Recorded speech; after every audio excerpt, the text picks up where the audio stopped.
welcome to our phonics fun learning about CVC words that include a, g, ag. CVC words made up of a consonant, a vowel, and another consonant.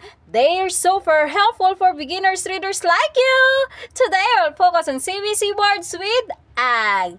First, let's become familiar with each letter sound so it will be easier to blend with the ag sound.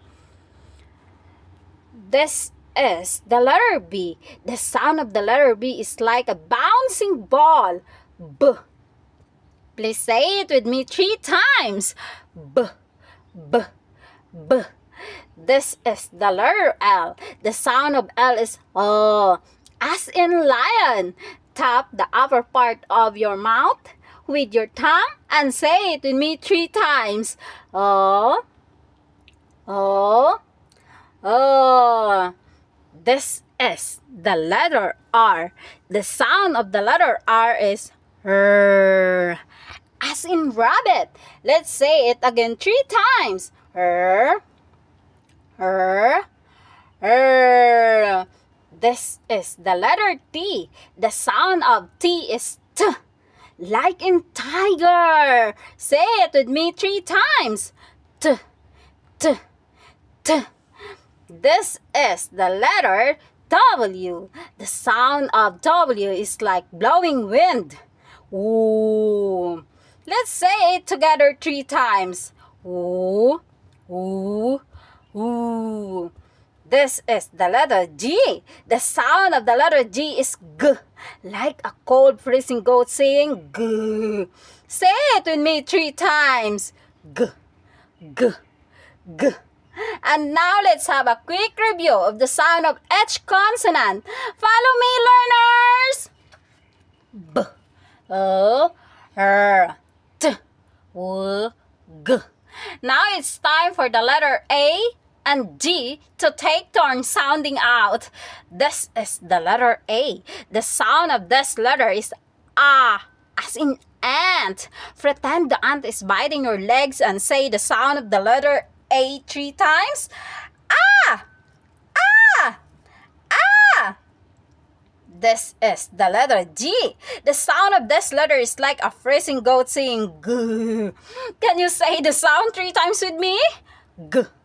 G, G. Now let's blend the A sound of the letter A and the G sound of the letter G. Follow me as I blend the sound of each letter. A, G, ag, ag. Remember, the ag sound is like the start of the plant Aglaonema. Do you know that Aglaonema is commonly known as a Chinese evergreen? It's considered a sign of fortune and good luck according to the Chinese feng shui. Yes, it is. So every time you say the letter A and G together in a CVC pattern, remember the sound of these 2 letters together are like in the Aglaonema plant. Ag, ag, ag, ag, ag, ag. Aglaonema. Remember, your code word for the ag sound is ag. Just like the start of Aglaonema, it's a quick way to remember the sound of ag. Aglaonema, ag, ag, ag, ag. Remember, this is your code, the plant Aglaonema. Let's read some CVC words with ag family. T-a-g, tag, tag, tag. W-ag, wag, wag, wag. G-ag, gag, gag, gag. B-ag, bug, bag, bag. Ag, lug, lag, lag. Ag, rug, rug, rug. You're doing an amazing job, learners. Keep up the great work. Now, let's move on the near-homophones with the ag sounds.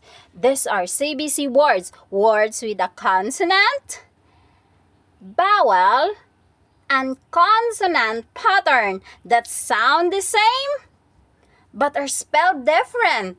This is very important for spelling. To help you understand better, I have a quick to code that help you for decoding this word. Listen carefully and take notes as I say the code so it is easier for you to spell and write the words. Remember, in writing CVC words, the consonant doesn't change, but the vowel sometimes do. So you need to pay attention to the vowels.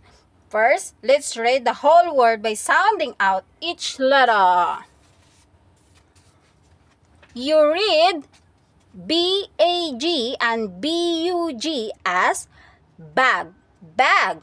You pronounce both words the same way, but their meaning and spelling are different.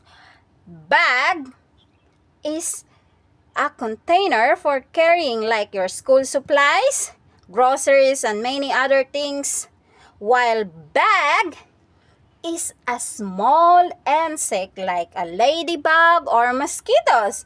Here is a tip to remember the correct spelling of these two words. Remember, in CBC consonant, vowel consonant, words, the consonant here sound the same, but the vowel can change. When your teacher or someone asks you to spell or write bag, the things you're carrying on your back, the thing that you put something inside there, imagine a boy carrying his bag on his back resembles the letter A.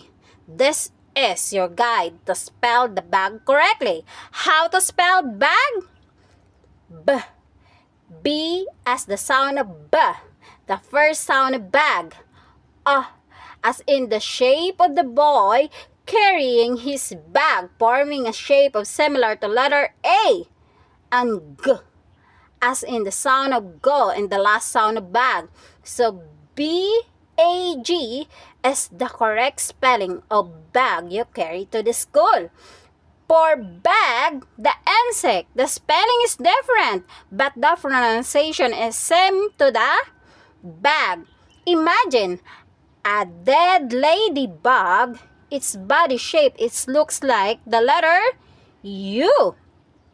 This can help you remember the vowel U in a bag, which is the insect.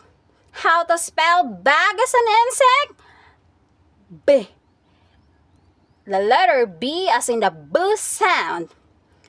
U as in the shape of the dead ladybug body, like a letter U, and G as a letter J sound at the end. B-U-G is the correct spelling of bag as an insect. Note, bag, spelled B-A-G, means the things you use to carry in your school, and the bag, spelled B-U-G, is an insect. Here are another example of near-homophones that contain ag. You will read L-A-G and L-O-G as lag, lag. You pronounce both words the same way, but their meaning and spelling are different. Lag is referred to the temporary feeling of your body after traveling quickly across time zone, causing you feel tired, dizzy, throw up, or experience discomfort. When you travel from one country to another by plane, you feel jet lag. I always feel it when I travel abroad. Lag is referred to the piece of a fallen or a cut tree, a tree trunk. It can be used for cooking or in building. Here are a tip to remember the correct spelling of these two words. Remember, in CBC, The consonant sound the same, but the vowel can change. When your teacher or someone asks you to spell or write lag, the feeling you experience when you're traveling by a plane, imagine your feeling feel daisy and everything turn around is formed the shape of a letter A with an airplane. Look carefully. The shape of the airplane and your destinies together looks like the letter A. This is your guide to spell lag correctly. How to spell lag? L as in the L sound that you hear in the first sound of lag. A as in the shape of an airplane and the destiny spelling forming a shape similar to letter A. G, the sound of the letter J and the last sound of lag. So L-A-G is the correct spelling of lag. For lag, the tree trunk, the spelling is different, but the pronunciation is the same. Imagine the shape of this cut tree trunks. It looks like the letter O. This can help you remember the vowel O in lag. How to spell lag? L as in the L sound. O as in the shape of cut tree trunks like the letter O. G as in the G sound. So L-O-G is the correct spelling of the lag, the tree trunk. Note, lag, L-A-G, is the feeling of tiredness or dizziness when traveling across the time zone by plane, creating the letter A. Log, L-O-G, is a fallen tree trunk used for burning or building. It's shaped like a vowel's O. I hope this guide helped you remember how to write and spell these confusing words. Bag, bag, lag, and lag. Great job, everyone! Thank you for being here today. Please don't forget to like and subscribe to my channel. For a self-copy of these learning materials, you can visit my Facebook page. Just search Eduk Action and Kenyang Ilongga. Thank you so much! See you again in my next video!